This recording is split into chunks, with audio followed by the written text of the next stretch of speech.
তো hello guys, আজ আবার চলে এসেছি নতুন ভিডিও নিয়ে। আজ আমার লাইফে প্রথম ভয়েস ভিডিও। তো আজ আমি আমার এই বাইকে হুইলি ট্রাই করছি। তো তোমরা সবাই দেখতে থাকো আর এনজয় করো হুইলি কেমন হবে। আর ভিডিওতে যারা নতুন হবে তারা চ্যানেলকে সাবস্ক্রাইব করে দেবে। যারা হুইলি ট্রাই করবো ভাবো তারা হুইলি ট্রাই করলে এই যে এটা হচ্ছে ক্লাস, সবসময় ক্লাস এক আঙুল দিয়ে ধরবে। অনেকজনা 4 আঙুল দিয়ে ধরে, তোমরা 1 আঙুল দিয়ে ধরবে।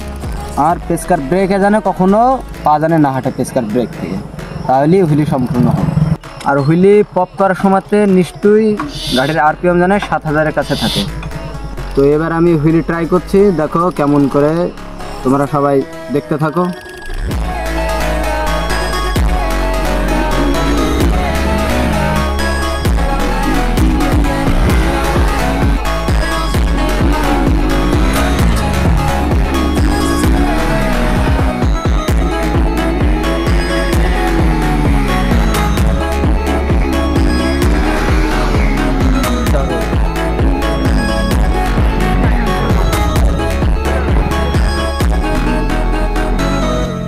তো হুইলি কেমন লাগলো সেটা কমেন্টে অবশ্যই বলবে। আর ভিডিওতে যারা নতুন তারা চ্যানেল সাবস্ক্রাইব করে দিবে। এরপর আসবো দ্বিতীয় ভিডিও। এখন আমরা বাড়ি চলে যাচ্ছি। যারা ভিডিওতে নতুন আছো তারা চ্যানেলটাকে সাবস্ক্রাইব করে আর লাইক দিয়ে করে দিবে। চলো বাই বাই।